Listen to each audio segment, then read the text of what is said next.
Hello, voici la vidéo tutoriel des deux hauts que j'ai fait lors de la précédente vidéo. On va commencer tout de suite par le premier haut qui est celui qui s'attache sur les côtés. J'ai choisi un t-shirt qui me va bien et avec celui-ci je vais marquer les points qui vont constituer mon haut. Entre autres en bas car je le veux crop top, mais aussi à l'endroit où je veux que mon col arrive. Personnellement, je vais réaliser un col carré. Je vais définir le plongeon de mon décolleté et pour sa largeur, je vais me contenter de suivre celle de mon col existant. Avec la base de mon t-shirt, j'ai commencé par travailler la partie la plus compliquée, le devant. En partant du principe que j'allais faire un axe symétrique vertical et central, je n'ai fait que la moitié du haut. Ainsi, je découperai mon tissu plié en deux pour avoir un haut symétrique. J'ai posé mon t-shirt que j'ai plié en deux verticalement sur le papier. J'ai marqué les différents points correspondant aux angles de mon haut. Pour être exact, le haut de mon épaule, le bas de mon épaule, les deux points constituant le bas de mon t-shirt et le milieu de mon col. Pour réaliser tout ça, il vous faut une équerre, c'est le plus simple pour faire correctement les angles droits. Pour information, le résultat final devra ressembler à ça. Maintenant que tous mes points sont marqués, vous pouvez retirer le t-shirt. Ensuite, je trace une ligne qui représente le milieu de mon haut, soit l'axe vertical où il sera plié. Ce sera ma base de travail. Avec l'équerre, j'effectue un angle droit sur le bas de ma ligne. Je la trace jusqu'au point qui délimite l'angle du côté et du bas. Toujours en angle droit, je trace le trait qui sera le côté de mon haut, et je le trace jusqu'à hauteur de l'épaule. Si les points de marquage ne se rejoignent pas, ce n'est pas grave. Au contraire, comme pour le bras il faut faire une forme incurvée, c'est normal que l'épaule soit pour l'instant plus petite que le reste. À ce propos, comme vous avez les deux points qui marquent le début et la fin de l'épaule, vous tracez une ligne en suivant ces deux points pour rejoindre le trait que vous avez précédemment fait. J'ai un peu agrandi l'angle de l'épaule que je trouvais trop aigu. Maintenant que j'ai fait tous ces traits, il ne me reste plus que le col à réaliser. En me reportant sur l'axe du milieu du haut, je réalise un angle droit à partir du point qui constitue le milieu de mon col. Il ne me reste plus qu'un dernier trait à réaliser. Je viens de tracer le bas de mon col, je reprends l'équerre et je réalise un tracé en angle droit à partir du bas de mon col jusqu'à atteindre le coin supérieur de l'épaule. Je rajoute 1 cm de marge de couture partout, sauf sur le col et sur l'axe de symétrie. Et voilà la forme du devant de mon haut. La suite va être beaucoup moins compliquée. Pour le dos, j'ai découpé la forme de mon patron de l'avant et je l'ai déposé sur un autre morceau de papier. Maintenant, je marque tous les angles sur ma feuille et je peux retirer mon patron de l'avant de mon haut. Je trace d'ores et déjà l'épaule, le côté et le bas de mon haut. Ensuite, je trace l'axe de symétrie sur toute la longueur de mon patron en continuant plus loin que le point qui termine mon col. Je reprends mon t-shirt plié en deux et je le place sur mon patron en suivant l'axe de symétrie. Une fois fait, j'ai reporté la forme de l'arrière de mon col de mon t-shirt. J'ai bien fait attention à ce que l'angle qui rejoint l'axe de symétrie soit perpendiculaire. Pas besoin d'ajouter 2 cm de marge de couture, comme j'ai reporté mon patron avec ses mesures déjà prises. Et c'est parti pour la découpe, je vais commencer par ce beau tissu. Alors, comme j'ai précisé plus tôt, je vais plier en deux mon tissu et bien faire coïncider l'axe de symétrie sur la tranche de mon tissu. Une fois fait, j'épingle et je coupe. Je fais ça une fois chacun pour le dos et le devant.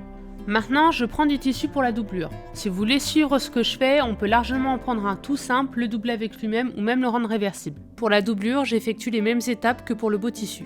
Avec le beau tissu, je vais réaliser un biais. Pour le réaliser, vous pouvez suivre ce tuto, lien en description, ou en acheter un déjà fait qui couvrira 0,8 cm de tissu. Pour moi, il m'a fallu un peu plus d'1 mètre, j'en ai donc découpé 2 et pour ça, j'ai pris un carré de 27 par 27 cm. Tout est expliqué dans la vidéo de la dame. Maintenant, je vais commencer la couture. D'abord, je vais prendre l'avant et l'arrière de notre beau tissu, le placer endroit contre endroit et relier ensemble les deux épaules. Pour ce faire, j'utilise un point droit et un point zigzag pour éviter tout risque d'effilochage. Je fais exactement pareil pour la doublure. Maintenant, je vais mettre notre partie visible avec notre doublure endroit contre endroit et relier le bas et le haut, et ce, en utilisant les mêmes points. Une fois fait, j'ai essayé notre petit top. Et j'ai déterminé à l'aide d'une épingle où je veux placer mes attaches. Je ne le fais que sur un côté et à l'aide de cette marque, j'ai déterminé les autres en tentant d'être le plus précis possible. Personnellement, pour l'attache, je vais utiliser un ruban, mais si vous avez l'énergie et le temps, vous pouvez très bien en faire avec votre tissu. Perso, j'ai préféré m'économiser cette étape. Je remets mon vêtement sur l'envers et je vais insérer mon ruban entre nos deux tissus. Je le place bien à l'intérieur du vêtement et je l'épingle là où j'ai fait la marque. Je le fais pour les 4 côtés. Avant droit, avant gauche, derrière droit et derrière gauche. En tout, j'ai utilisé 4 morceaux de ruban. Concernant leur taille, j'ai fait ça de visu. Puis je place des épingles tout le long des deux côtés, droit et gauche, avant d'aller coudre le tout. Toujours avec un point droit et un point zigzag. Maintenant que toutes ces étapes sont réalisées, je retourne sur l'endroit mon haut et je vais poser mon biais sur mon col. Pour réaliser cette étape, je vous conseille ce tuto qui est très précis. Une fois le biais posé, le premier haut est réalisé. Pour notre deuxième petit haut, notre petit veston, j'ai réutilisé le même t-shirt. J'ai déterminé où je voulais que mon emmanchure tombe, où je voulais que mon haut s'arrête et à quel point le décolleté serait plongeant. Une fois ces 3 points indiqués, comme pour le précédent haut, je plie en deux mon t-shirt et je le pose sur le papier. Je marque les points que j'ai reportés sur celui-ci, plus ce marquant la structure du t-shirt. Ce qui devrait donner le haut de mon épaule, le bas de mon épaule, l'endroit où l'emmanchure s'arrête, mon axe de symétrie où se trouveront les points où s'arrêtera mon décolleté, ainsi que le bas de mon veston. Une fois fait, je peux retirer le t-shirt. Je trace l'axe de symétrie et m'arrête à la fin de mon décolleté et au bas de mon veston. À partir de ce segment, je fais un angle droit qui part du point correspondant au bas de mon veston. A l'aide de cette droite et du bas de mon emmanchure, je trace une ligne qui va couper la droite perpendiculairement. Une fois fait, je peux tracer à l'aide des 2 points de mon épaule, mais aussi mon décolleté. Il ne me reste plus que l'emmanchure. Personnellement, je l'ai tracé à la main, en faisant juste attention que les angles du haut de l'épaule et du bas de l'emmanchure soient perpendiculaires. Par la suite, j'ai fait de visu en m'inspirant de la forme de mon t-shirt. Il n'y a plus qu'à rajouter 1 cm de marge de couture sur tous les côtés, et voilà pour l'avant. Concernant l'arrière, c'est encore moins compliqué. J'ai encore plié mon t-shirt et j'ai reporté les mêmes points, sauf celui concernant le col. Pour le col, j'ai suivi la forme de celui de mon t-shirt, entre parenthèses, celui du dos de mon t-shirt. Je suis exactement les mêmes étapes, sauf concernant l'axe de symétrie, que je continue plus haut pour rejoindre la forme de mon col, que je trace jusqu'au haut de mon épaule. Et voilà pour le dos. Cette fois, en revanche, pour les marges de couture, j'en mets partout, sauf sur l'axe de symétrie. Pour la découpe, je vais couper l'avant 2 fois sur mon beau tissu, mais en miroir.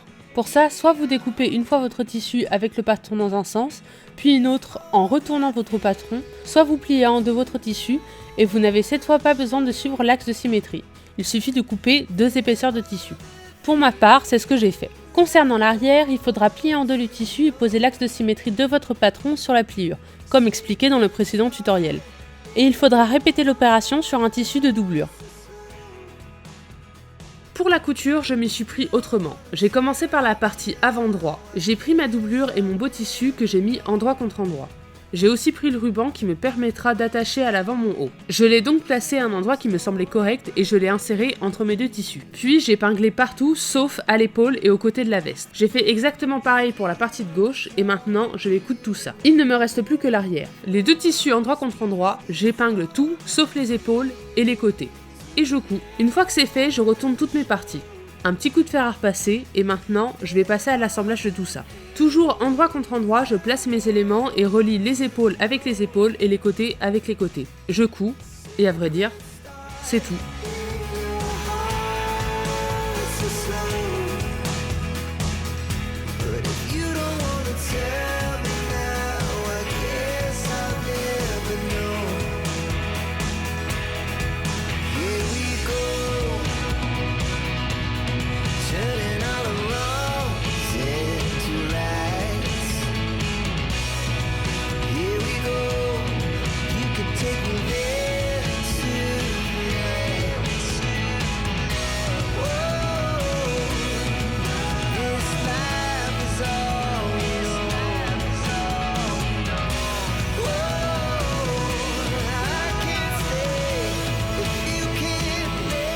Voilà, j'espère que ces tutos auront été assez clairs et qu'ils vous auront plu.